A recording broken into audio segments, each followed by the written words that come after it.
Here we go, boys. Hello.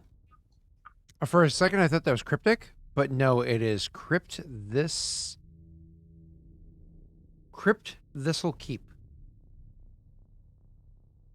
Crypt. This'll keep. I thought it was cryptic for a minute there.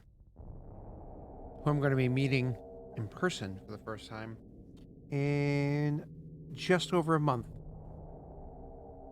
About 33 days, 32 days. All right. Anyways, Nick. Oh, Nicholas. Here we go. We have, we actually need to go into your manpower phase. Casualties. Does that actually include all of your casualties? Yeah, we did the casualties last time. Mm-hmm. All right. And how many soldiers do you actually have used to upkeep this on your sheet? How many soldiers do you actually have active currently? 50. And your other army was disbanded, so it technically is just 50. Everything else is lost. Not as casualties, but just officially lost. Okay, so we're gonna write 50. Oop, I can't do it with this one. I have to do it over here. Close cell, close Densho, go to Kushibashi. Over here, 50. Thank you for typing that in there for me. All right, cool. I think I gotta come over here and zoom out just a smidge. Why are you not zooming out for me? Let's do view, zoom to 90%. Yeah, I can see more now. Cool. All right. So the first thing, as always, is going to be the upkeep phase. Upkeep is going to be a stability check, which you have a plus 40 against a DC 41. Now, upside and downside to what's going on. Which check is happening in the middle of the war, not at the beginning of it like Cell's character. It's actually in the middle of it. Moreover, in the middle of this war, one of your towns was actually attacked. That like full-on actual attack happened against your people. So that being said, you were going to have to deal with a little bit of unrest as one of your actual cities was attacked. Granted, repelled. But we're going to have somebody in chat go ahead and roll a d4 for us. Who's going to roll that d4, Nick? Oh, boy. All right. Crypt, this'll keep. You're here. Roll a d4. That's going to be an exclamation point d4 is what you type in chat. Exclamation point d4. Who's Doxy? Wow. Doxy is Foxy. That's who. Hell. Well, Cryptic Strikes is Rena's husband. All right. That's a 1. Good job. So, Nick, you take 1 unrest during the war. And Jake's sitting there going, seriously, am I going to have to do this too? No, I'm not. The war will be over by then. All right, Nick, we need your stability roll. You had said that one of your rolls wasn't working correctly, and I don't know why. Loyalty. Yeah, we'll have to find out afterwards. But in the meanwhile, why don't you go ahead and make sure everything's up to date on your character sheet, if you will, in roll 20, and then you're gonna roll your plus 39. I'm gonna say you're an eatable cereal while you do that.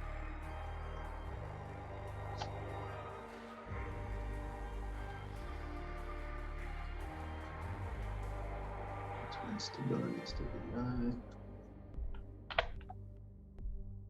Now we're down to 16. That's great. Right this way a little bit. Drive safe, Viking.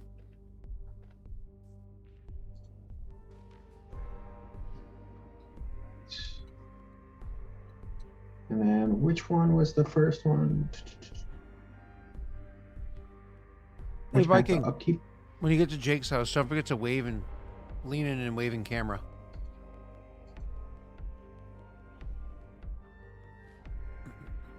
So we're gonna roll the upkeep one, right? Yes, sir.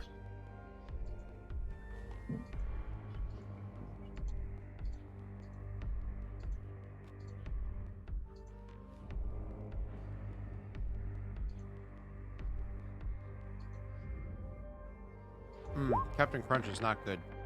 All right. Easily pass it. So that 1 unrest you just got is actually going to go away immediately. Sweet. That's good. Adjust that. Very next thing. Pay consumption, baby. Your consumption's a -2? Wow. Really? Wow. Okay. Never mind. Don't pay consumption. Do you have anything that collects consumption for you? Do you have like a mill or something? Yes.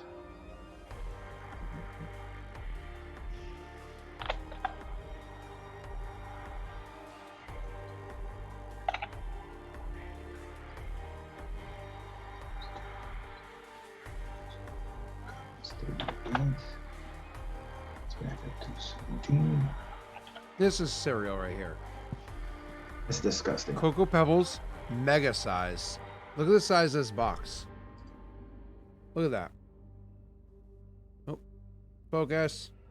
Focus camera. It won't because Cocoa Pebbles are garbage. Get There you that go. out of here. Look at that. 1 pound, 11.5 ounces, or 779 grams to people that don't believe in freedom.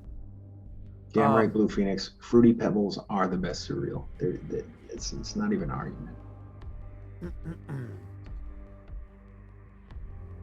All right, cool. Also, that reminds me, as he's paying consumption, everybody has to pay consumption for the various armies that they have. Yeah, but as I said earlier when you were here, it goes into the actual consumption calculation, less than paying straight BP, which matters. It affects it differently. It counts as a consumption, not an expense, as a direct expense. So if Nick has -2 consumption right now, that means if it costs him 5 consumption, right? That means he only is actually paying 3 consumption cost. He has a -2 consumption a month. Your consumption for an army is a week. It goes into the monthly cost though. I see what you're saying. So he just adds 5 consumption into what he owes at the end of the month, is what you're saying. Yes. Okay. So instead, what you're saying is armies, instead of reserve being 0, like it currently is, this should actually say, oh, wait, hold on. This should actually down here, armies should say 5. Yeah. I don't know what it's Except they've actually been active for 2 weeks. He just already paid one of the weeks, right? Yeah, because we forgot to calculate that. So that should be 5 right there. I mean, his consumption is actually when it calculates out, which for some reason it's not. Because that section only goes to expense. You have to put it in the armies section on the character sheet. Huh? And even the expenses So working for in him. the consumption line. Yeah, but even his expense isn't working correctly. Oh well, that's copy paste error, I guess. Plus 2D, AD 2D. Right. So let me just check this. Is it connected? Mine's connected, but then again, like, I also made half of these. Either way, so I'll let you fix it or whatever. So back to you, Nick. So you're gonna pay 3 consumptions, more or less what it is. Did you pay that yet? Yeah, no. Okay, moving on. After that is going to be fill vacant magic item slots. I don't know if you have any vacant magic item slots, do you? I might. Take a look. You already have one. And over here. Oh, yep. That's it. Oh, that's it? Okay, cool. So after that, then you're going to be able to reduce unrest or modify unrest, which you don't have to deal with. It's already completely gone. So that problem's entirely solved for you. After that's going to be your edict phase. Are you going to change your leadership at all? I don't think so. You have to put yourself back into the position and that. But I'm not in the city. You don't have to be in the city. You've theoretically done your weekly allotment of time. Yep. Gotcha. So I can take Tonspreed out of here.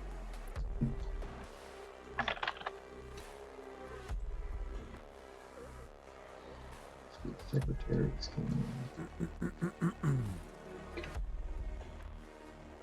I forget what Naren's bonus is for ruler. Oh, you should have noted it. It's what's your? Oh, you didn't leave a note? Charisma. What's I your didn't. charisma? Ooh. +3. 3, so it's Plus his leadership feat is +1 is 4. And how many ranks do you have? Does he have natural ruler? He does. That I'm ups looking. it by 2 as well. I'm looking right now.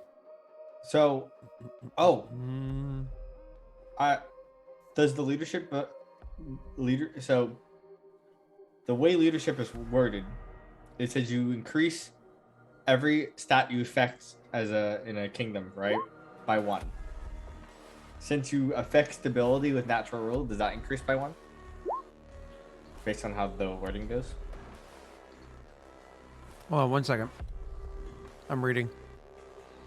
It's usually knowledge nobility, but you guys are doing it based off knowledge warlords instead of knowledge nobility. In which case, sorry, Nick, I could click this for a second. In which case, he is it counts as 9 ranks, right? So So that's 1. so that's 1 more, correct? All right, sorry, Nick, you can go back over here. So he has 1 from ranks. He has 1 from the leadership score. He has from his charisma. He has 3, so I guess to 5. Plus he has 2 more because he has plus 2 more to whatever thing he chooses to. So there's a plus 7 to wherever he goes, and no matter what, 2 in stability. What stat do you choose to put it in, Nick? Loyalty. So you put 7 inside loyalty. So what I was asking, And 2 to stability. Yes, sir. because leadership effects increases all the stats you affect on the kingdom by 1, does that mean it increases loyalty from instead of 2 to 3 because you're affecting the stability stat? The leadership score adds plus 1 to the stat that you choose to affect, loyalty, economy, or stability. Well, it says It's all the all- stats you affect. yeah. Yes, all the and stats what you that affect. refers to is when your kingdom size gets bigger, you get to affect 2 stats. And your kingdom size gets bigger, you get to affect 3 stats. Yeah, but you are it's affecting. a stability. specific reference to those to that. There's a tried specific those. reference to that. Yeah. Tried for the +1, baby. Didn't work out. All right.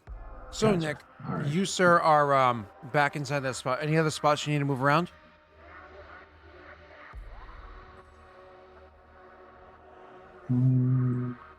Were we gonna let Karzug handle the 2 slots, or are we holding off on that? You gotta let Karzug handle the 2 slots. What was that? Oh no, we weren't moving those around yet. I still need to have that festival. Yeah. So you're gonna do that after. So you can do that part of the edict phase now if you want, if you have the money for it. Also, I guess. thank you, gonna have chat, to be for next reminding round. me. You did have a situation happen. Yep, I with lost your- my vice rule. Yeah, lost them not through abdication either, through straight up death, which is a little bit different. So when your kingdom leadership dies, by the way, for those of you that are new here, most of our campaigns don't work as like big numbers management like this. It's just this one campaign. Other ones are a little bit more traditional. But back to you, sir. Abdicating a role. If you want to step down from leader's position, you must find that abdicating a role increases unrest by 1. Requires a loyalty check. If the check fails, vacancy penalty applies for 1 turn while the new leader, but you're not going to get a new person. So it's just unrest goes up by 1. But what if somebody dies? I don't necessarily think if a viceroy died does anything. Because they're like a tertiary position. 1 second. Who die roll? Let's see. Benefits. Most benefits. King of Video benefits applies. I don't think it matters. They're just some pleb. If the ruler dies, soldiers die. Okay, yep. So no, it doesn't matter. You just get automatic unrest by 1, Nick. That would have happened during the modify phase. So you just go to unrest 1. Now is your leadership adjusting bit. So nothing crazy here. Cool. Back to the ruling. So it is after you're done assigning leadership, which it looks like you're done doing. Yes? Yep. Now it's going to be your turn to claim or abandon hexes. Are you going to claim any hexes currently? No. You don't want anything? No. Are you sure? I'm Yeah. sure. You're going to snake your way over towards Vosk over here? But I empty can't state afford to boss. claim anything. Yeah. If you happen to have these 2 hexes right here, like if you already had these, that would have made things a little bit safer for your city. But of course, obviously, it's a little bit difficult to grab when you're in the middle of doing a billion other things. So you're not claiming hexes, you're being a little bit more defensive. After that is going to be build any terrain improvements. Which terrain improvements would you like to do? You can do maximum of 3. To be honest with you, I don't think I'm going to do any. 0 terrain improvements. Okay. There's none that you're actively working on either, are there? No. Because you are both this fort and the other one are already set up. Yeah, to be honest, I think I can't really afford to start any big projects this round, and I need to save up to start building a new army. Okay. After that is going to be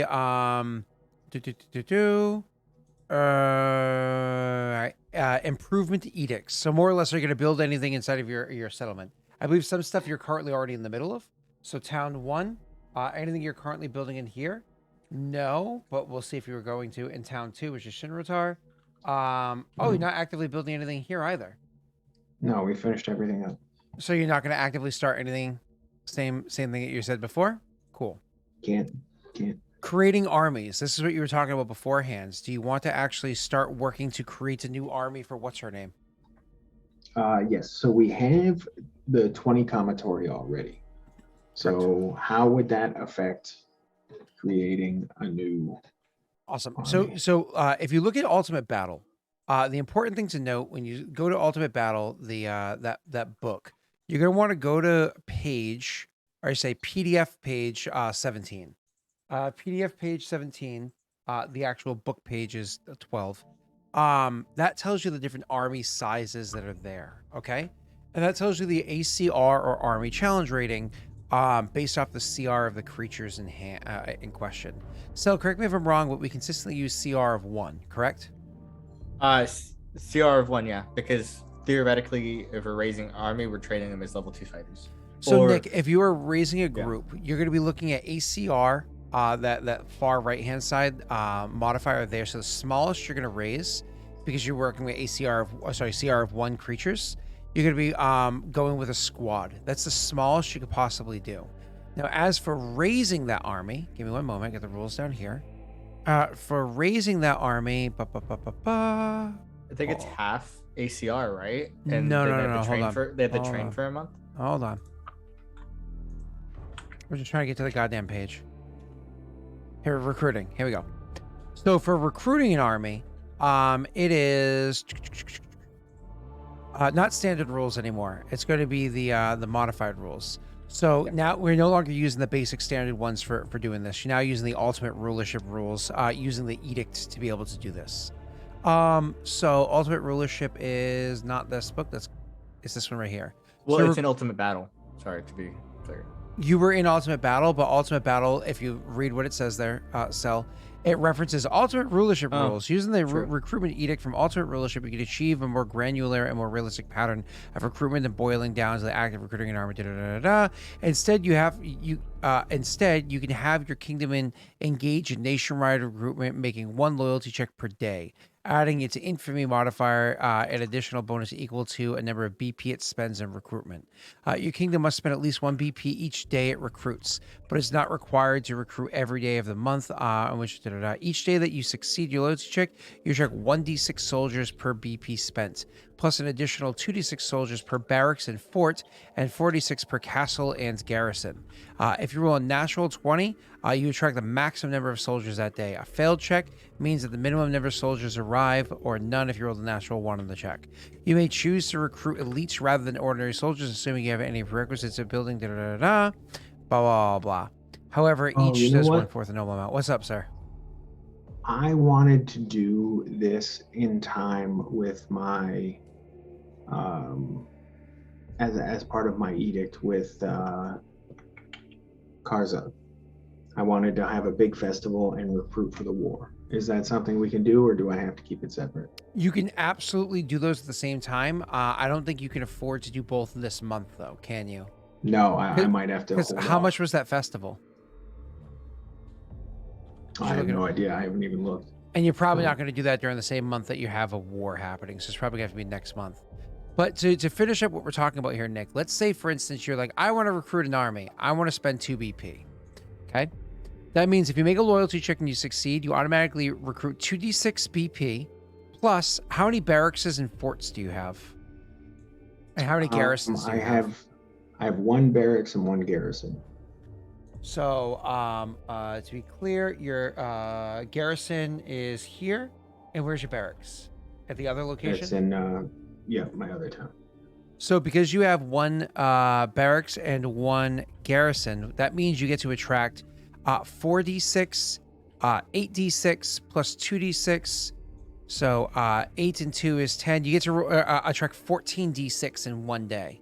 In theory, you could attract. Right? So /R 18d6 if you succeeded while spending 2 BP. 63 soldiers you could attract in 1 day. That's pretty solid, to be clear. Like, that's more than you want. And how much would that cost me? Well, I would like to get her a unit of 50, to be okay, clear. perfect. So when you do this event, that would cost you that right there costs you the 2 BP. So and then let's go into the other thing that you were asking, which is the event for her. This is a festival, I believe you wanted to throw, correct? Yes.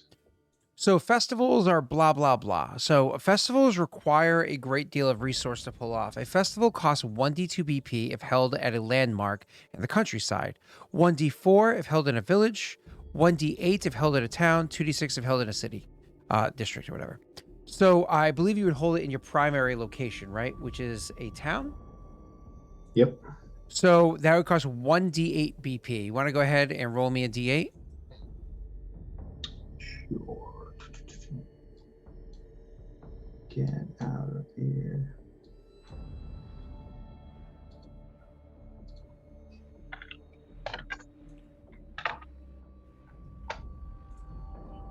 And boom. Oh. Of course. So that means that raising your army and doing this at the same time, which you would assume you're putting aside money to handle this, but you're doing this at the same time, like raising the army and all at the same time, the same day, blah, blah, blah. But you'd be doing it this month, right? Like, the idea is like you do it this month as soon as the war is shored up and everybody returns home. You also celebrate the victory. You celebrate everything. You celebrate Karzug. You celebrate a new army all at the same time. Like, that's the idea. Is that the path you want to go down? Yeah. Okay. So we can definitely go down that path. 2 things are going to happen. 1, you unfortunately are outspending your what is it called? Treasury. PP. Yeah. Because you're spending 8 plus the 2 required to get all those soldiers that we just rolled for. So that's going to be 10 BP. Your current treasury is sitting at 6. So that means you're overspending by 4 BP. Correct me if I'm wrong, Jake and Sel, when you overspend BP, do you take 1 unrest per BP, or do you take 1 unrest for overspending? 1 unrest in total, I think. 1 unrest in total for overspending? Let's I talk think about so. it before, but I'm pretty sure that's what happened with me. It was just the 1. Yeah, it was definitely spelled in Bostonian. That was intent. Anna was saying 1 unrest per. What did you say, Jake?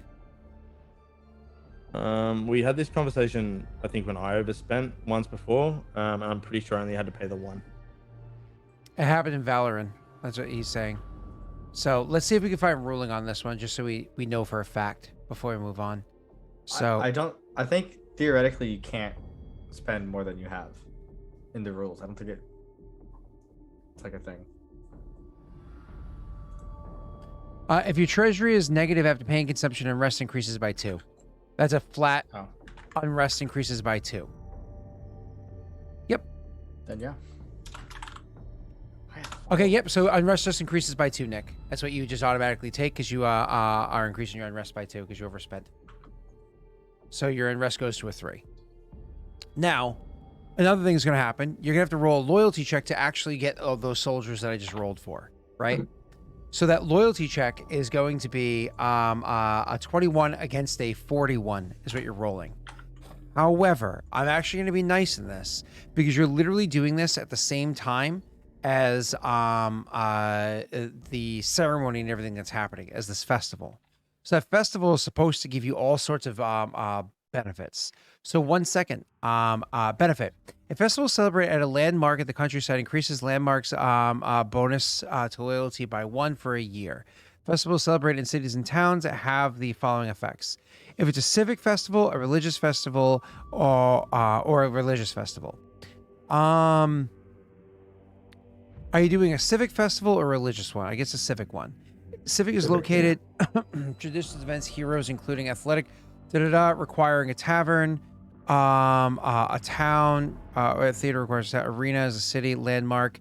Effect one for 1 month. Your kingdom has a +2 to crime and society, and civic festival increases in those locations by that amount. So, do you have a tavern somewhere? Probably not. Is there more than just civic or I feel like there should be more than just civic or religious. Because that's pretty lame. You should probably I get do a not. military one. All right, determining success. When you issue a festival edict, make an economy, loyalty, and stability checks. If all 3 succeed, the festival is a resounding success, doubling the effects of the building listed above. In addition, you gain the benefit of blah, blah, blah.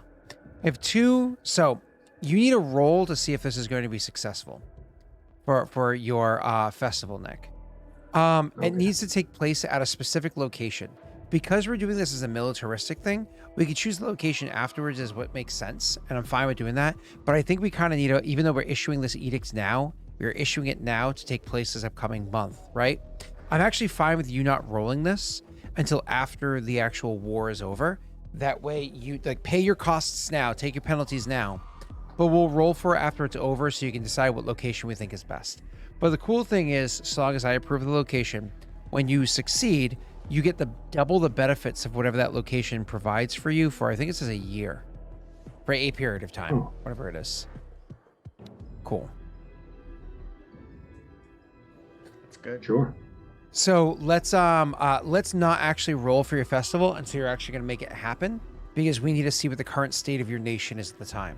So you're spending everything now, and we'll see the results in the future. Cool. Let's move on at this point to your next part of the kingdom phase. So, and then you're issuing an edict and creating an army at the same exact time. So we're doing nothing else. Perfect. Right. Income phase. Are you withdrawing anything from your treasury? I imagine not right now. Are you depositing anything to your treasury, Nick? I have the 5 BP. I don't know if that is there. Do I actually do? What do I have for money? What's Naren's pocket look like?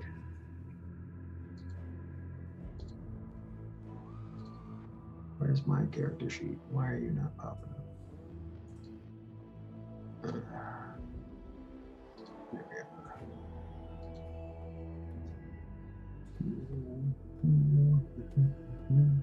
Nope, that's Zara.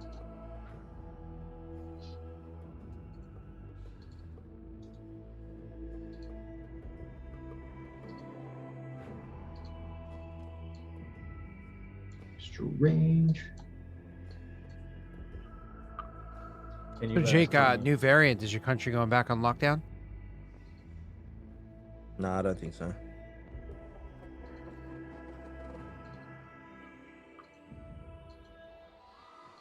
Weird. I can't open my character sheet. Is it hidden somewhere? Let me get it for you. It's annoying.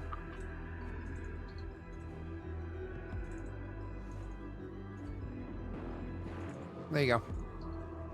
I showed it to you, right? You see it? Or no, Nick? I don't see anything. Hold on. You know where it is? That means you double click it at some point in time. You made it a tiny little translucent one somewhere on your map. Best thing to do is refresh. Just refresh your screen, Gotcha. and then you can find it by opening it the way you usually do.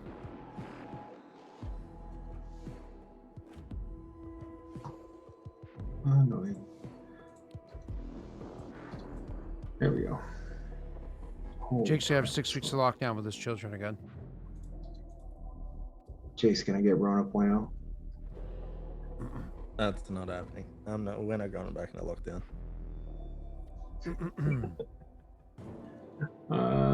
Okay. Yeah. Additional. Now I only have 2,000 GP. That's not even a full BP. It's half a BP.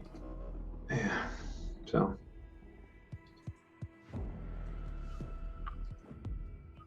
Unless those 20 Kametori convert to BP, which I'm not going to do. Those are specifically for troops. All right. So moving on. Let's see. You're gonna sell anything expensive? Because you can always realistically convert magic items into BP or whatever too.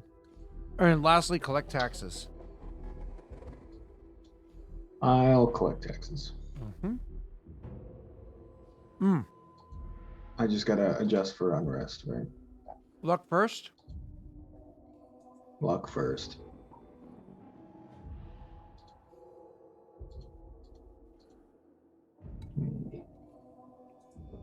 Adjust for.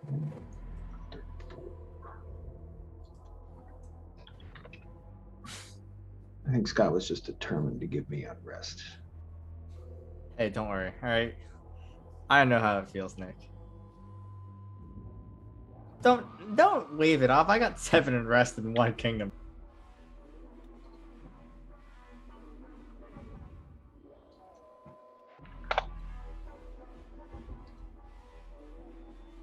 All right, let's roll for luck. All right, All right. not bad, not terrible. Solid. And then you're gonna roll for your whatchamacallit? Your Tax. when you're rolling normal taxation. Yep.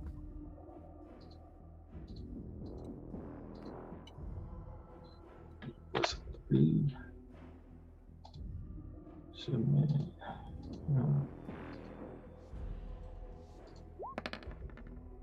Ugh.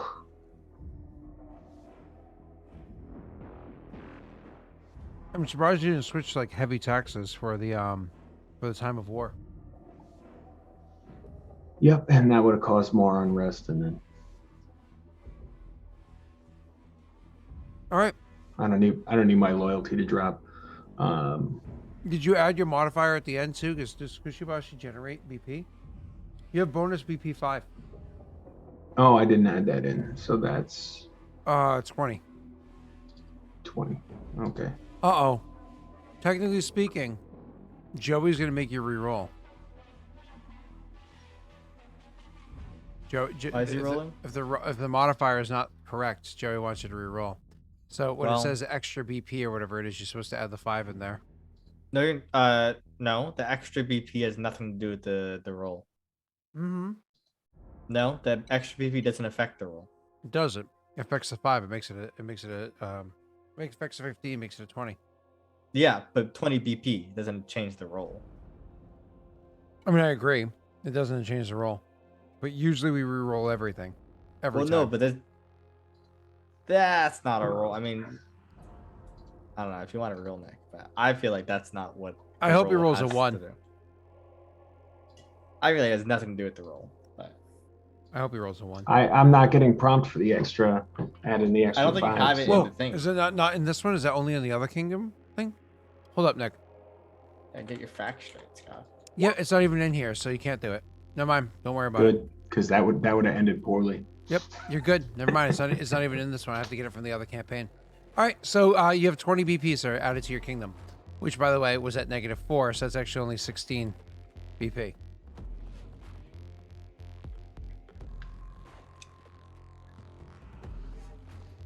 Because I can never have nice things.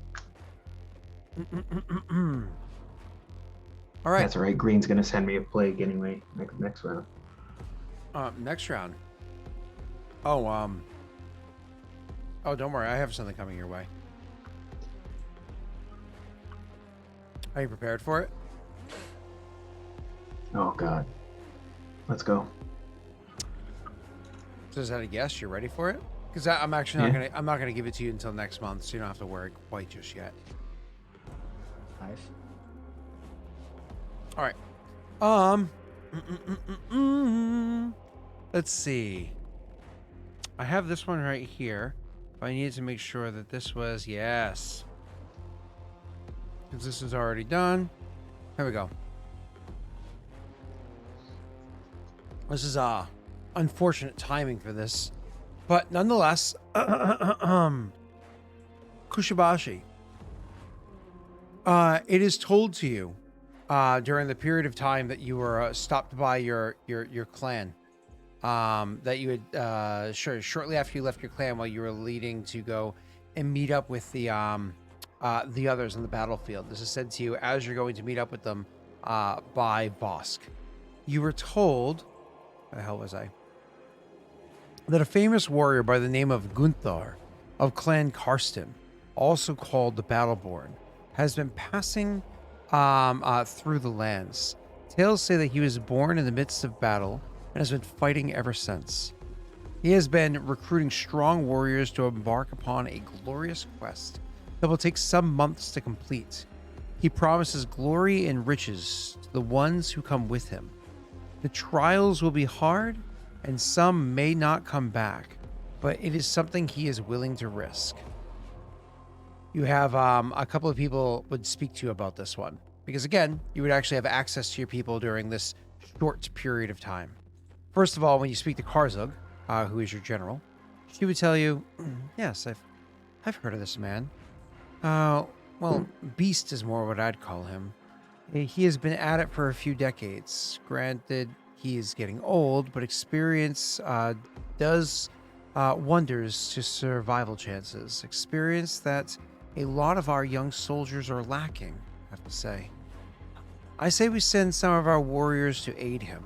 I mean, certainly we have those that showed a lot of spirit, the mercenaries that fought by Barbados. It is possible that they can learn a good bit from him as well. That way our soldiers will gain some of the experience, and they can share it with their allies one day when they come back. And who knows, maybe even if the knowledge of some new tactics or the like. But most importantly, the fame of our soldiers having served such an individual will certainly bring fame to the clan at large. Of course, this does mean our soldiers won't be here for the time being. She says, looking to you, because that is a high risk and whatnot that you'd be sending off. Your treasurer would chime in and say, riches and glory, music to any real Karak ears. Unfortunately, I think we should keep our soldiers here. Most of what they found would end up with Gunther anyways. I say we should rather fund his expedition. That's what we should do. We should send a little bit of money his way. Smaller risks on our parts would gain knowledge and a cut of the whole once it's... What's this? He fumbles through bits of paper. Oh, we're doing the... Never mind. We don't have the funds for this. Let's not do that.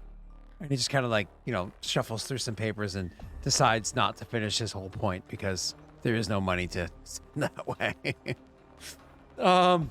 Your high priest, what is your high priest's name again? Eric. Oh, the Hofue says, this great warrior is clearly blessed by the gods. Let us organize a feast to honor him and then the gods, so that he and his bands may be blessed by them. Not only will it improve the people's mood, but once they come back, people will see that the gods truly are with our warriors. He scratches his beard, like his little stubbly beard that he has, thinking of the best way to go about it. This is actually when your treasurer chimes in really quickly. Ivan chimes in and says, yes, blessing by the gods. A feast, one might say. Perhaps a feast that could be done at the same time as what it is we already have planned for Karzug, he says, looking over at Karzug somewhat sheepishly, and then back over at Naran. I mean, we are expending a considerable amount of coin on this festival you're looking to hold. Perhaps it's supposed to be a festival for more than just our general, but something that's meant to be for war in general, he says, kind of like trying to be quippy. Let's sit there for a couple of extra minutes. Then it kicks over to your spy master Shala. Shala's like, yes, fame, glory, witches, whores, and battle. Who doesn't wish for that, right? Well, I'm sure Gunther had his fair share of all by now. But what if his time has come? What if this glorious warrior meets an untimely end? Of course, once the quest is completed. What an epic would it be, what epic would it be otherwise? Let's cut to the chase. The man has valuables on him. Without taking his share, we could easily make a big win. We could hire a skald, embellish the story that he died in a valiant combat instead of his sleep with a danger between his ribs. Our people who come back will still have the glory to have survived, but as as it should be, get the entire haul and treasures.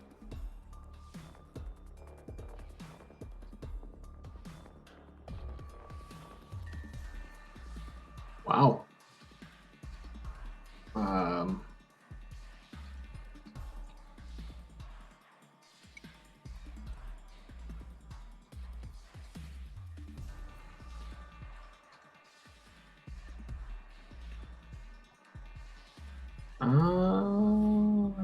I'm looking to see what was that thing where I could have. Yeah, that was dark. Sean's like, let's just murder gank him.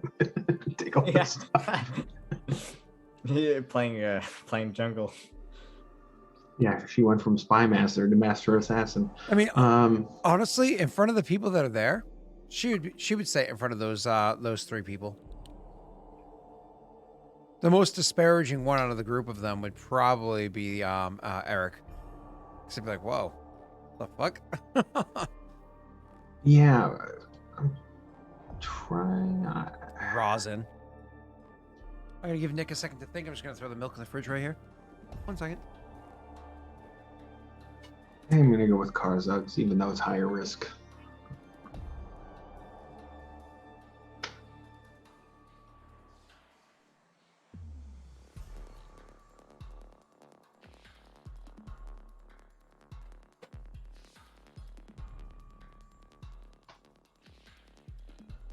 We're gonna go with Karzugs. Karzugs, which is to send some soldiers. Yeah. Okay. So you can absolutely do that.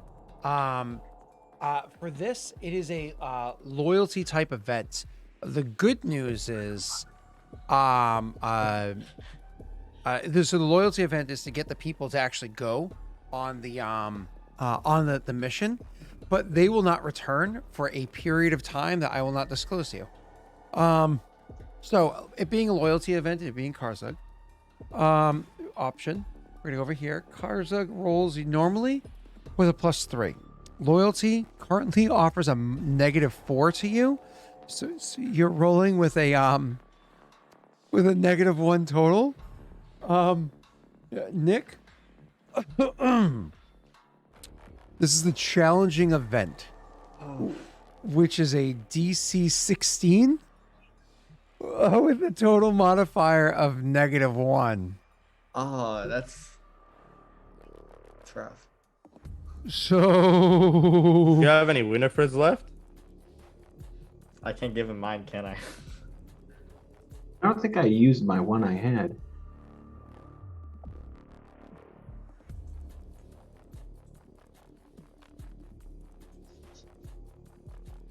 So Do you recall?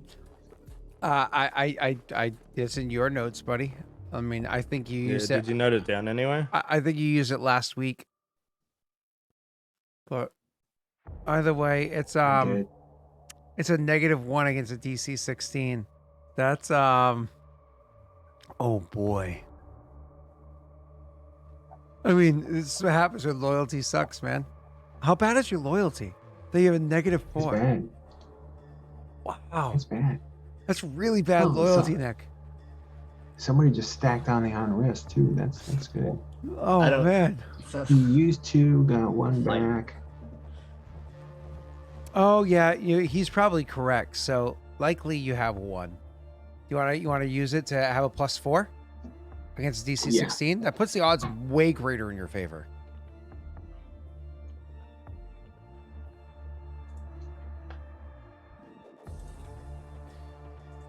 Oh, let me roll it over. Ah.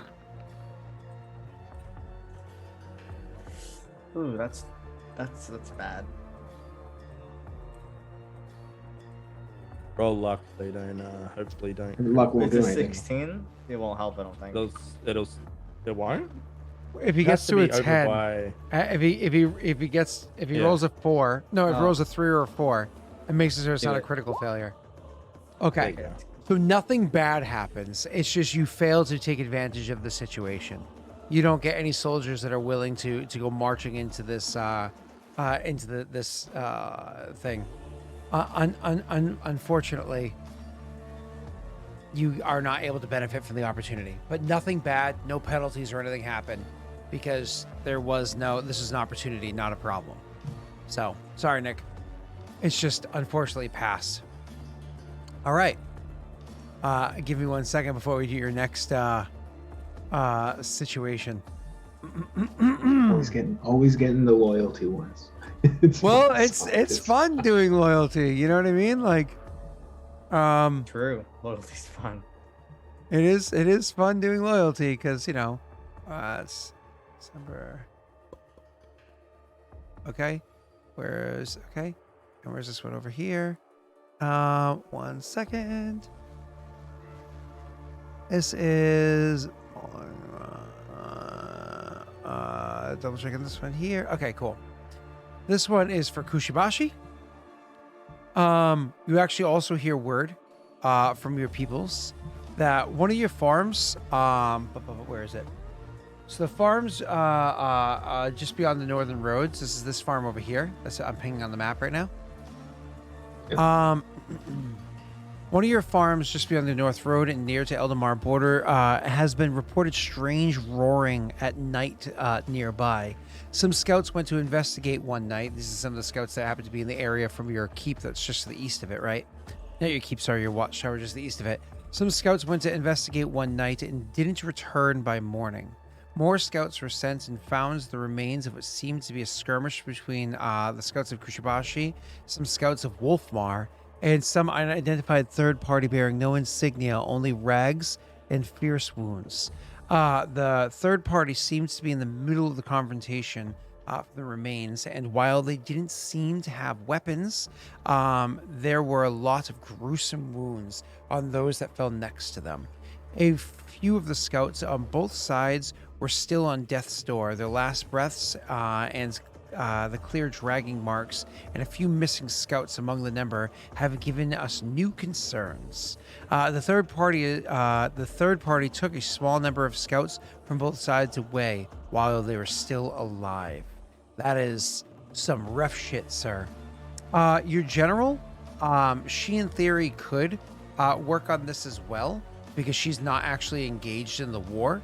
So because of that, she does have the spare time to handle a quicker task like this. Her response is very simple. We chase them down. We take our people back. We don't have a lot to spare, but I will gather together whatever few soldiers I can to accomplish this. We need our men. Losing them on the battlefield, that's one thing. There's honor in that, whether there be victory or defeat that day. But losing them in a small skirmish to be dragged off into the woods, that's unacceptable. Your diplomat, well, actually, I don't even remember who that is. Michiko. Michiko says, we're gonna have to tell Wolfmar. Get them to help us get both of our peoples back. We have to get a good measure of this third party. But most importantly, we don't need to make things any worse than they are. The optics are already bad. Shala says, if you want, we can track them down, try to sneak our people in, find out what's going on. If we're able to find them still alive, perhaps we can even sneak them out, find out what the hell's going on. Right now, we have no eyes on this. And then Ivan's like, I'd like to say hire some adventurers, but, you know, and he gestures towards the paperwork that says you're poor. I mean, you technically can't afford this. This does happen. Like, you have the 16 BP currently in your bank. But he does actually suggest, he does knock on the thing. He's just like, we could do it, high professionals, but you know, up to you, buddy. And that would be the end of it there. What are the Don't we To be have clear, something where we Nick, can have? this is a stability check. Go ahead. Yeah, so it's probably gonna be Shala.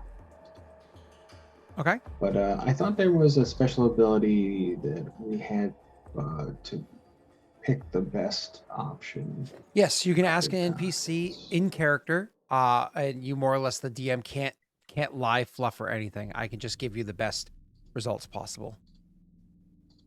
Yeah, what was that? Word of advice. Yeah, was that on a specific NPC or? It's any one of the ones that have been supported by Patreon long enough. So I know. Let me just look at the ones that I just read to you. Shala is definitely going to have it. Your general, your diplomat, and your treasurer are all hype train maids, so they're not going to have it. Shala does. Shala can give you the most honest advice possible. All right, yeah, Shala. Okay, give me 1 second.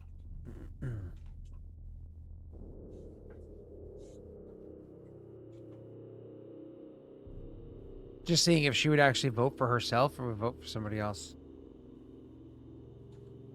All right, let me look at her alignment real quick before I make the final decision. Because I have to represent her accurately. Advisors, Patreon, Shala. Shala. It's funny that she's neutral. She doesn't always come off that way. You didn't change a lot of them, so.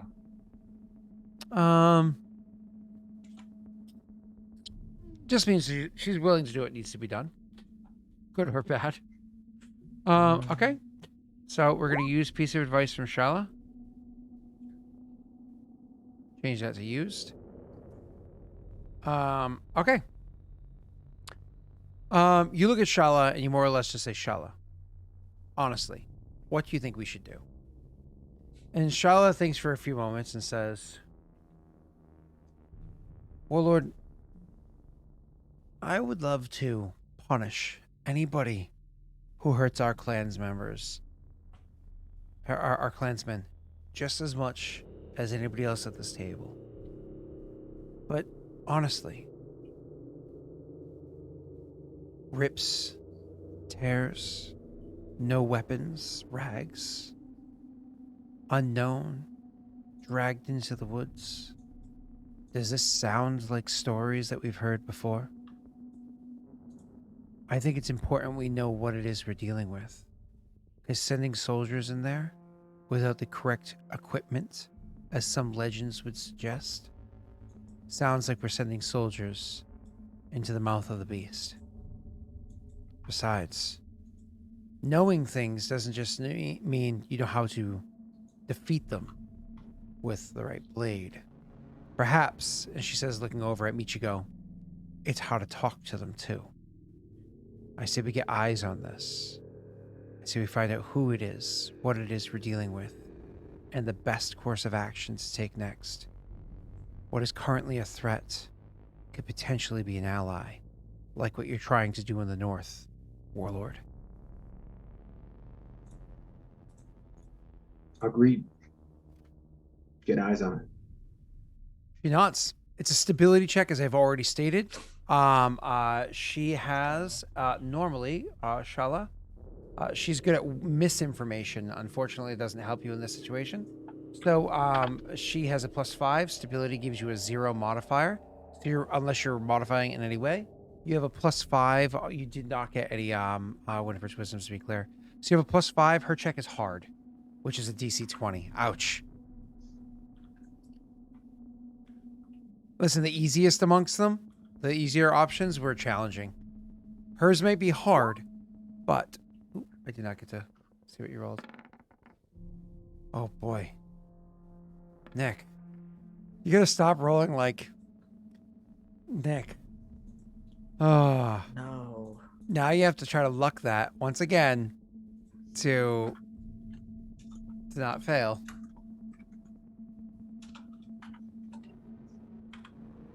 Go ahead. Yes, Ano, I roll like you type. Like dog shit.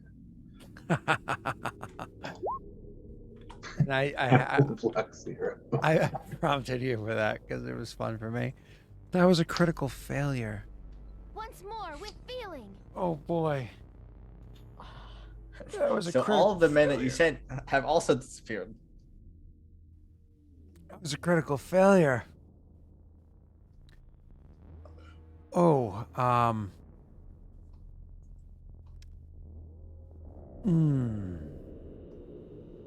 There's a way we have to handle this. Yeah. There's a way we have to handle this. I think. It's funny, whenever I say the phrase, I think, and just like pause for a second, it always makes you think of the Tool album where you hear that I think drugs have done some good things for people, you know? Like, anyways, so, I think, there's a chance that Shala went herself. Because she has been very hands-on in the past. I think we should leave it to a dice roll. Whether or not Shala went herself, I think it should be a solid 25% chance she went. I have a contention. Should be lower because she was doing stuff in this time period already. Yeah, this is post doing stuff. This is after the battle. This is after the Unlucky. battle I of the tried that. town. Yeah. I think there's a 25% You chance. she was killed that involved. one advisor and then you just got hungry for it. Yeah, you killed Gorza. I've noticed. and- I've 100% Yeah. noticed the change in Scott. He's like out to get them. Yep. Well, luckily we got There. followers to replace them, I Hoko. guess. Hoko's pinned to the stones. Shala's about to be a werewolf. Oh, hey, that'd be sick as hell. Okay. So, who do you want to roll the D100? And Nick, what numbers are the danger numbers? What 25 numbers are the danger numbers? Oh boy, Steve, and we'll say 25 to 50 is danger zone. The danger zone says 26 to 50, Steve. That shit is fucked. Burn it down. That's right. Burn it That's down right. like Bosk. Ooh. Safe. Mega safe, in fact. So she is perfectly fine. She is unassociated whatsoever.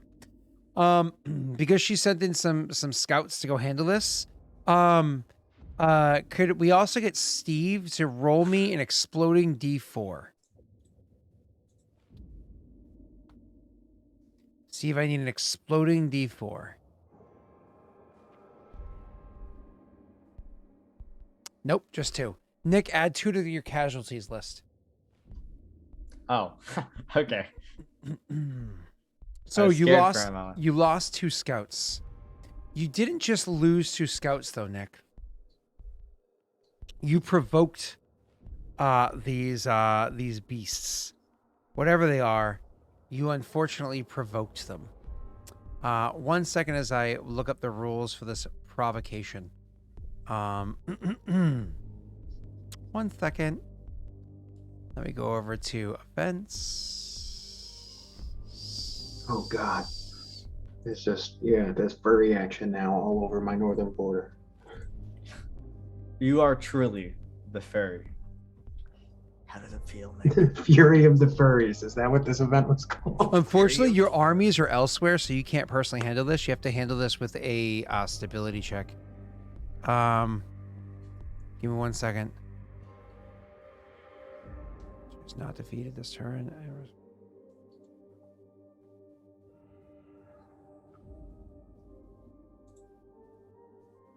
Oh boy. Okay. So the beasts come back and attack.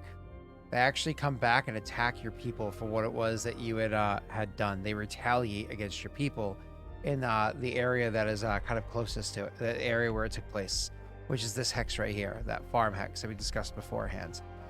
So, Nick, this is going to be handled for you with your people trying to hold it back. The people from like the tower trying to go down there and hold it back with a stability check is how you roll it. Because you are you rolled a critical failure, you're rolling the stability check with a -5. So instead of a plus 39, you're rolling a plus 34 against a DC 41.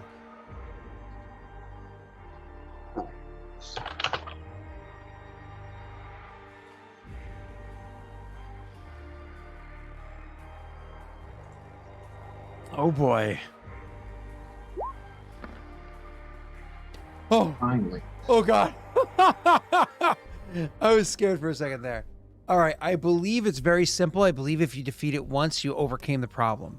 So, the creatures came back and attacked in the middle of the night a few nights after you sent your people out there to go investigate the area. There was a retaliation. There was an attack.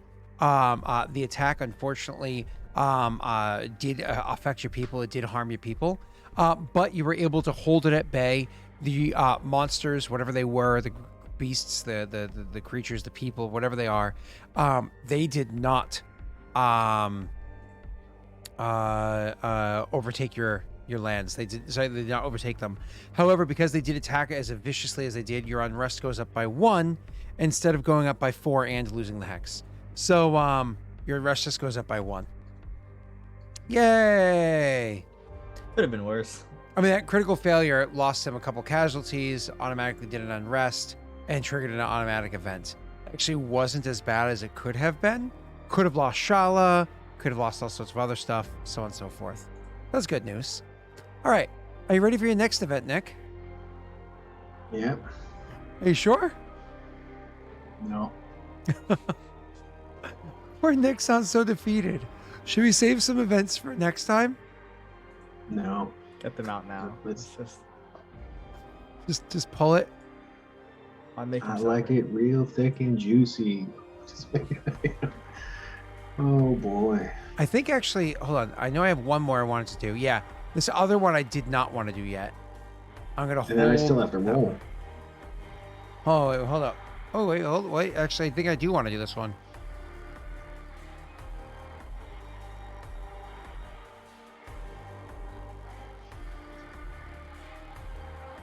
Hello. I actually have 2 more I want to do for you. Are you ready, Nick? So word reaches you about this one while you're actually on the fields back actually on the hill that you can currently see the army sitting on. Word rides over to you about this one. You come with it comes with letters from your different advisors. So the letter, the person that comes to you says, "Warlord, Once more I with come feeling. bearing bad news, unfortunately. Bad news, my warlord. We have a problem with the Commatory. Dire problems, unfortunately. An unknown disease is spreading through our herd. We do not know the cause, but we unfortunately know the results. In almost all cases, a painful death for the animal follows its vicious symptoms. My warlord, we have to act now before it's too late. The advisors have sent me with various writs of advice for me to return with to have handled in your absence, as you are clearly fighting this battle on the fronts to the east. Please, tell me what is it I can do for our people." He hands the first one to you, and the first one comes from your Magister, who is, of course, your favorite person in the whole wide world, Ryan. Ryan says, "Warlord, this is nothing to be overly worried about. Disease and death are just a normal thing in our world. I've grown to understand this throughout my life. I can create a cure, but it will require time and resources. I'm sure this is nothing." Your treasurer says, more or less, it gives you like a couple of quick numbers at your empty bank account and talks about how, it is a disaster, saying that if you lose the herd, you are potentially doomed economically, that you have to act immediately. It may already be too late for some of the herds, but you can separate the herds and cull the diseased animals. That way you can minimize the losses, more or less triage, right? Then from your what's his face? Eric. High priest. Yep, High Priest says, this is something. He's like, I had spoken with Ryan prior to sending this to you, and I have to agree that this is something natural, but I think we should let it run its course. Now, before you call me a madman, allow me to explain. This will not kill all. This will not kill all, and like we are... This will not kill all that are subjected to the disease. These are animals. What happens when disease strike? Well, the weak die. If we allow nature to run its course, we'll have a group of significantly stronger survivors for the future. We can breed even more stronger animals with an innate immunity to this disease and others that are similar enough to its strain to it that we can breed them even further, potentially allowing such diseases to not impact them in the future. I think it's something that's worth the risk. I think we should allow nature to run its course. After that, let me just double check and see if any other advisors would kind of chime in on this one. Tonscreet would actually chime in. Of course, these are his, right?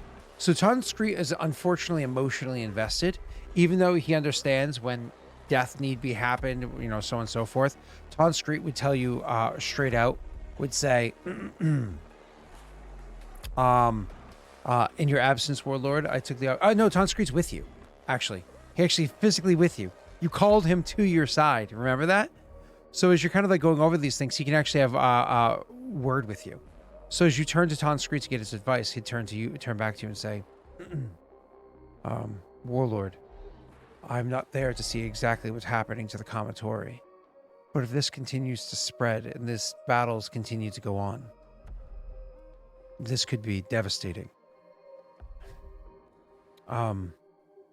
I think we need to separate out the sick ones. I think we need to cull the herd. I don't know which are injured, and I certainly hope it's not Naboo or any of his stock. But I think we need to cull the herd. Save the ones that are savable, and wish for the best with the others.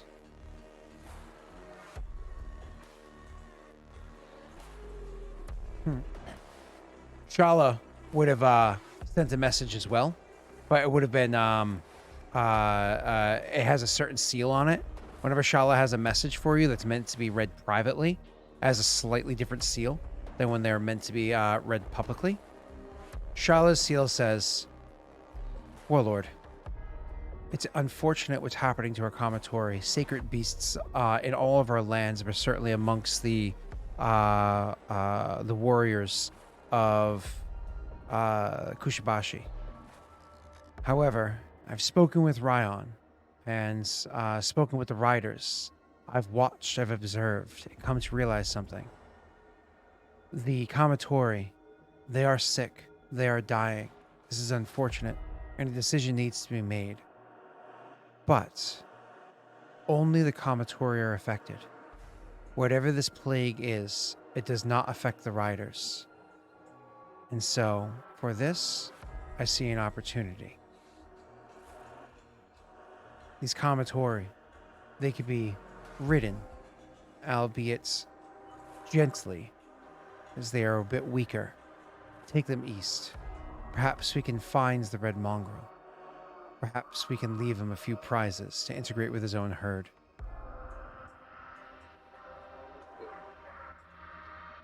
I'm not gonna lie, I was kind of feeling that.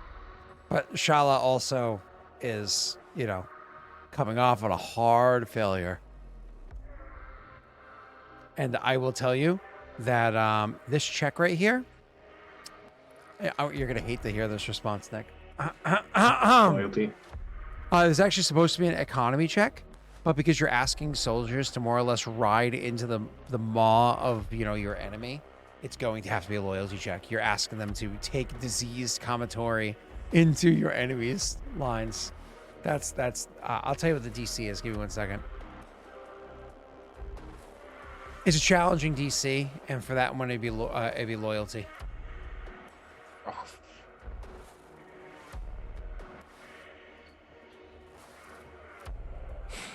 Can Narayan handle the task personally? I just closed 20 by accident. What's up? Can Narayan handle the task personally? No. He's not there. No, he's the one coaching the riders in. Could we not weaponize the birdie plague? Could we just not?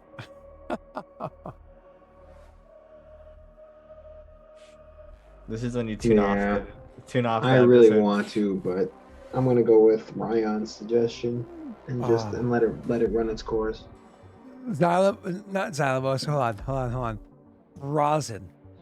Rosin, you like chaos. Why don't you go ahead and roll me a d20 to see what would have happened if Shala went? Come on, Rosin. Even Rosin bows to Paladin Norway. Oh, boy. All right, Nick, you were saying which one? My apologies. Ryan. Ryan. Sounds good. Rosin critically failed. Good thing you didn't follow her command. All right, anyways, so Ryan, you are welcome to roll. Like I said, it's going to be an economy check, which for you, before you roll, is a -1. Ryan usually rolls with a +6. This is alchemy, but not like not healing, so it's going to be a +5 total against a DC 16. +5 against a DC 16, sir.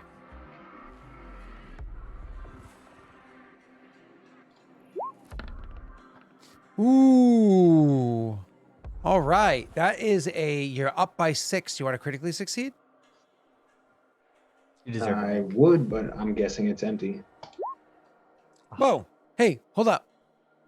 That makes no sense. I'm not even joking. I added one to it. Okay, click it.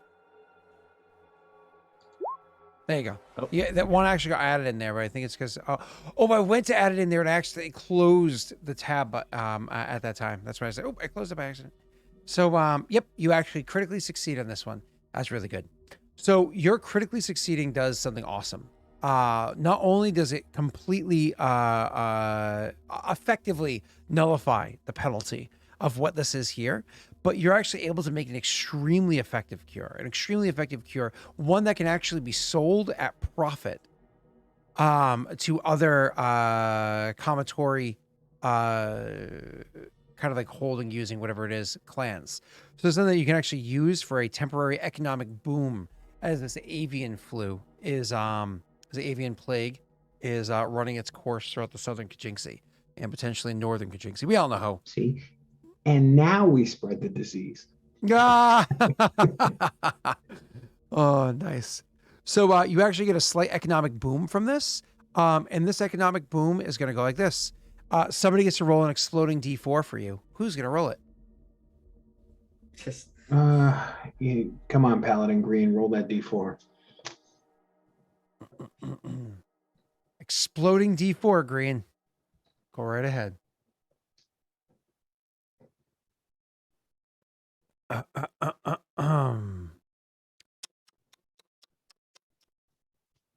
Bird paste. Only 2. Same thing as she did.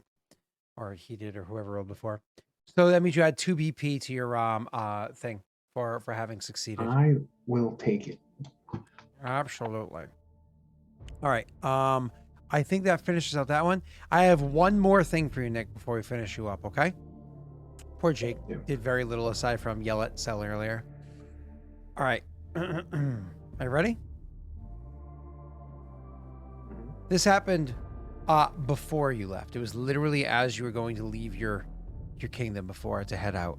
It's one of those, you had found out where Zara was, you had left commands for her, so on and so forth, and then you're given word about this one. Word has spread that the warlord is unmarried and is considering his legacy. Among the prospects, one woman is making strong claims. She guarantees that all children she raises will be fierce daughters and strong sons, and she will only bear children for a worthy man. She seems to be considering Naren as such a prospect. She is young, strong, fierce, alluring with confidence that speaks of someone who has been tested in their life. The name she gives is Kusa Noona, which just means grass woman.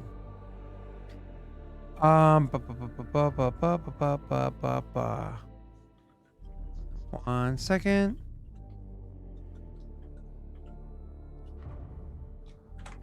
Give me 1 second, make sure I get this right. She is someone who is kind of making it known that she would be more than capable of providing the appropriate motherhood to your offspring. That should be the yin. She should be the yang to your yin. You know what I mean? All the time. She is somebody who is absolutely interested, and it is urged by some in your advisors to look into this matter when you return home. So, absolutely not something that you're going to be doing right now, especially since you already had something in mind. But it is it's one of those things you're like, what? What is this? Like, well, I'm going to look into this, but I think this is somebody you should consider, Warlord.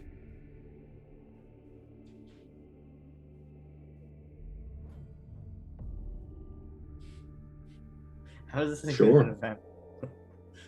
Tonscrete needs a wife. Interesting. So you sit there and you are contemplating. It's one of those things where it's contemplate, kind of like, what are you talking about? Who is this person? What is it? I'm fighting a war right now.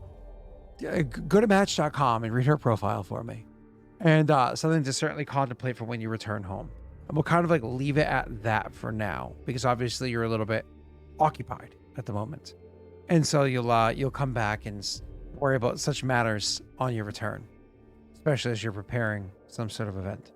All right, we'll worry about that afterwards. Back to your actual kingdom rolls, sir. It's your event phase. It is a 75% chance an event happens.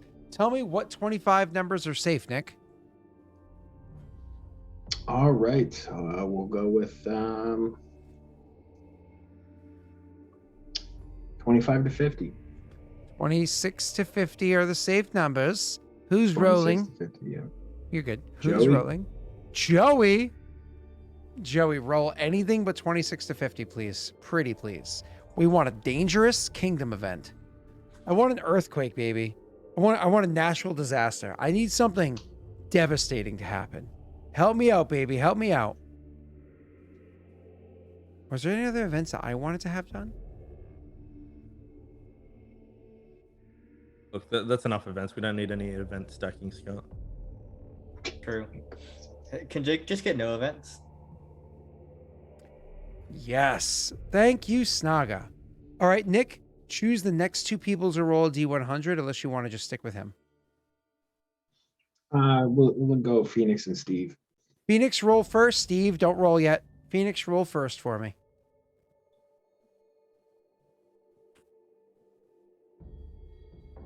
Funny, I don't know. 17 is a beneficial kingdom event. You suck. Steve, roll. Ugh. 69, hell. That's a land rush. Oh, everybody's favorite. The worst. Those are actually Everybody's objectively favorite. the worst events. I hate those events. They're so bad. All right, Nick, you ready for this one? Oh, that's funny. Overeager settlers claim an unclaimed hex and construct a farm, mine, quarry, or sawmill at their own expense, but are fighting over ownership. This hex is not a part of your kingdom, so you gain no benefit from it. Productivity, society, and stability each decrease by 1. Attempt a loyalty check. If you succeed, unrest increases by 1. If you fail, unrest increases by 1d4. If you construct an identical improvement in an adjacent hex during your next edict phase, remove the event's changes to productivity, stability, Nick, you need to roll me a loyalty check, baby. This event should be fucking removed from the goddamn game. And you're rolling a plus 20 against a DC 41. This event should be How changed is to it beneficial again? I know. No, never basically- mind. You guys did a great job. Round of applause to everybody here. So effectively, you get a free construction time. You get a free hex with a improvement on it. So it's really good for like a mine, because that means you save 6 BP, right? It's only better if you construct an identical improvement in an adjacent Although, hex. to be fair, the reason why mine sucks is we were doing the rules wrong. All right, but All right. All right, I'm gonna roll. And chat, what do you think this hex should be adjacent to his? I'm thinking we should go deeper into the woods. I think we should go here. I think we should make it go here. I don't imagine that though. No, That's I do. like- I do, because that means Nick would have to grab either here or here, and it does say specifically like people land rushing, like hungry for it. They want to go out there, and they're definitely going to be building a sawmill, right? So But like not here where it's safer. no, absolutely, because the whole idea is that they're going outside of what is safe. Well, that's Right. not safe though. What? Okay, listen, Nick, just let your people die out there, okay? They're not worth it. You don't have the graces of the forest to be in that deep right now. Nick, I need you to go ahead and roll me that loyalty check, baby.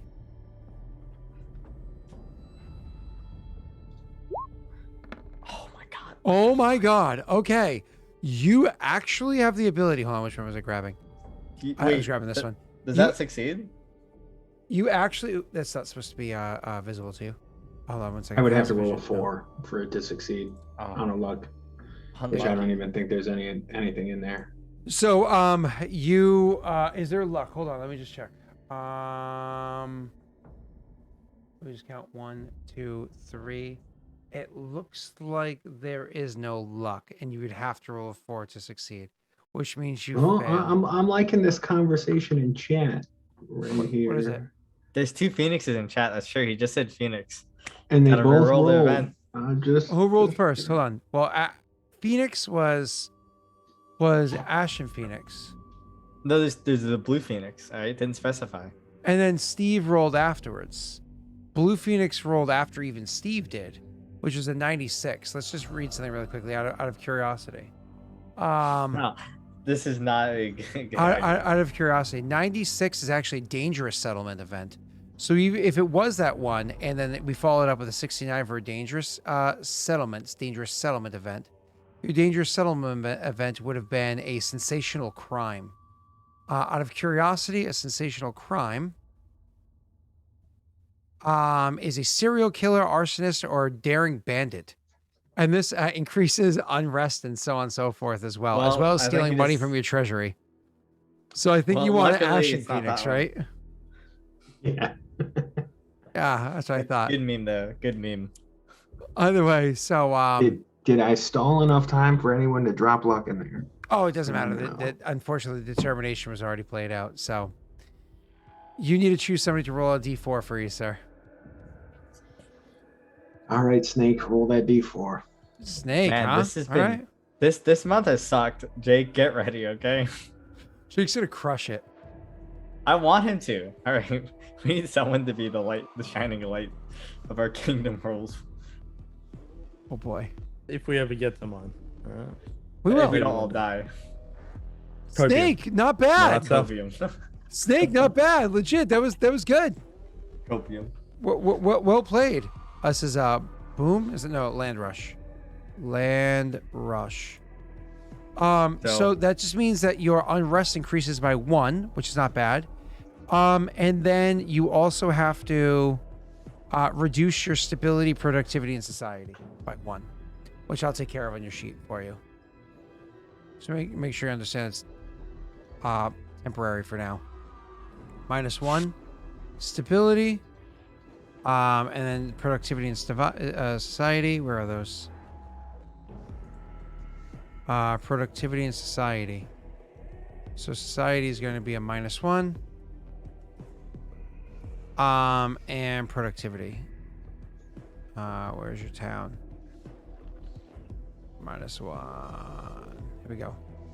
I think I did that in the wrong spot. Here we go. That's better. Over here is a little too aggressive. Okay. Modifiers in for you, sir. Don't forget to make a note about fixing the land rush. So, Nick, the way that you fix the land rush is you see that bit of land that was built off to the side over there? That needs to be that white one, that lime green or whatever you want to call it one, the neon green one. You need to build something adjacent to one of those. So you have to claim a land and build a sawmill on your next turn if you want to get rid of the penalty. The good news is that hill that they built next to is the hill at the ruins where you guys spent the night. before the whatchamacallits, when the fire thing happened. So it's actually pretty close to where the fire happens. So obviously you can't build there. I mean, you could in theory, but like it actually ruins are a cool thing to work with. Actually, it's a whole different conversation. Nick, did we talk about beforehand the rules about building with wood instead of stone? Yes. It halves the cost of building. It might not be a bad idea to claim that hex and build a what's it called? A log cabin thing. What's it called? Square? What? What's it Log called? The thing house? that yeah, log house. Is that what it's called? What's the thing that makes your sawmills better? Lumberyard. Oh, Lumberyard. lumberyard. Lumberyard. And can you claim a hex that isn't adjacent to one of your pre-existing hexes? No. So it has to be adjacent, right? Yeah. But so when we did this beforehand, do you get to take the hex of those upstarts? You get it after you do fulfill the requirements, meaning he can't claim this hex because this isn't his hex yet. Gotcha. Till So after he does it. So in theory, what you could do, Nick, is you can actually claim, like, so you can start here. You can claim this hex and this hex all in one turn, and then start building a sawmill here on this one, and then build a lumberyard up here. Well, and in doing so, you would it would allow you to start building the lumberyard. I would allow you to gain BP from these two hexes, and the lumberyard would make those. Oh, actually, yeah, that's a good point, Sel. You probably want to get lumberyard here, anyways. well, here, Why not there? because this hits more forest. Oh, yeah. Can Is you it have a like- lumberyard on the same thing? Oh, Oh, yeah, you really need a lumberyard there. Holy shit. Can you do a lumberyard when there isn't a town? I don't know. I don't think so. I don't think you can put a sawmill with a town. I think we need to figure out where Nick can make a lumberyard that's the most effective. Well, I think it you need would a town be- to do it.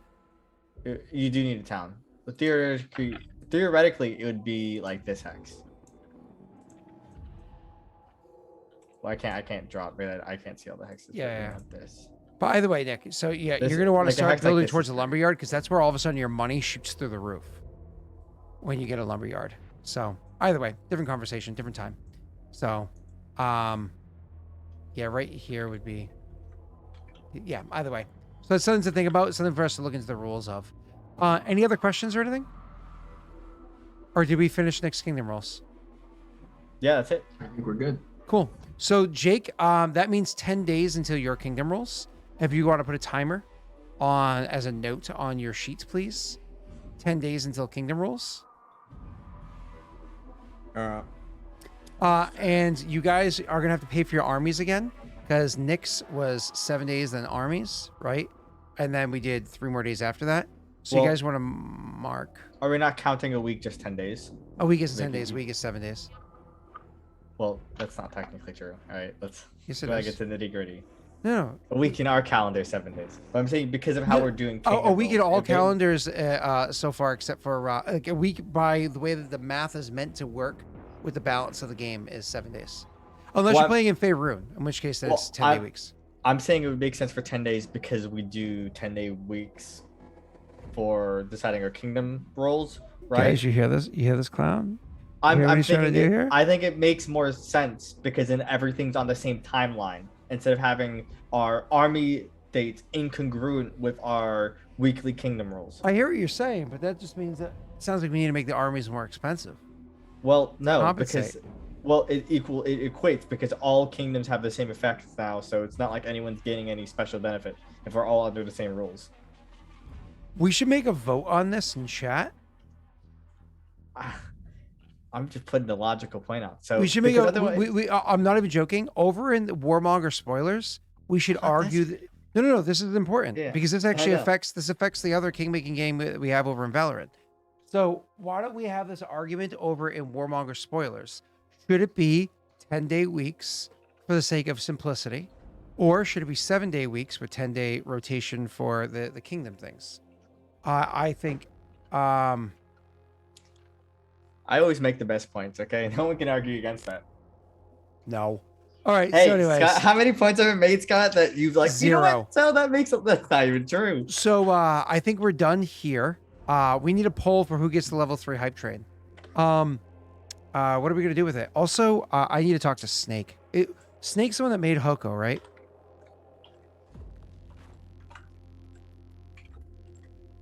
Level 3 hype train.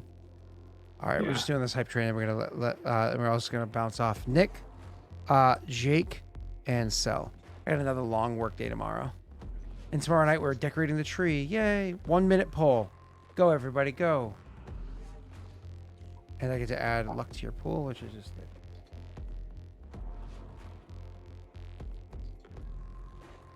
Let's see what people vote for. Who needs a commander? Who needs a commander? Well, not necessarily a commander. I'm out of the running for this if this is a commander, by the way. Made chat mad. Yeah, you guys want to cap at 5 commanders for now. You don't want more than that at the moment. You're too small of a kingdom to really need it. And as soon as we finish up this chapter, this season, we're gonna do those 1 session per PC things, or unless we can find Thursdays to do it. We're gonna do those 1 session per PC things to Do you want to do like 3 months of kingdom rules? do not kingdom rules, but that No. too, sure. What about what's it saying? Is a tie? Whoever voted for me screwed it up. I don't have any commander slots left, so So it just goes to Nick? yeah. Okay. Just goes to Nick. Cool. Wait, can't you do something with a level 3? The only thing we had was level ups, but I don't. You never said what level the hype train had to be for that. So we should probably give it to Nick for now until we finish filling the holes. Okay. Yeah, because I think he's down commanders. So. Cool. Let me make a character sheet right now for Nick. Otherwise, I'll. Make me a character sheet. Who's it for? Gorza, new Gorza. All right. New Gorza. Yeah. Hype 3 train. New Gorza. Oh, ha. Sorry. Yeah, I mean I need it. All right. Anything else you guys had questions about, or no? I don't think so. No. Everything's good. Good. Second. I'm just gonna random letters for you, Cell, for your character's name. Tessel. Cool. Then we're going to let Nick go to bed because he's tired. I'm tired too, but I'm actually gonna stay on for just a smidge longer to talk about some stuffs. You boys are welcome to stay or go to bed. But let me go to the away screen so we can say goodbye to Nick. So everybody say bye, Nick. Bye. See you, Nick. Bye, Nick. Nick, you Thanks, I'm gonna mute bye. you for a second. You are good, sir.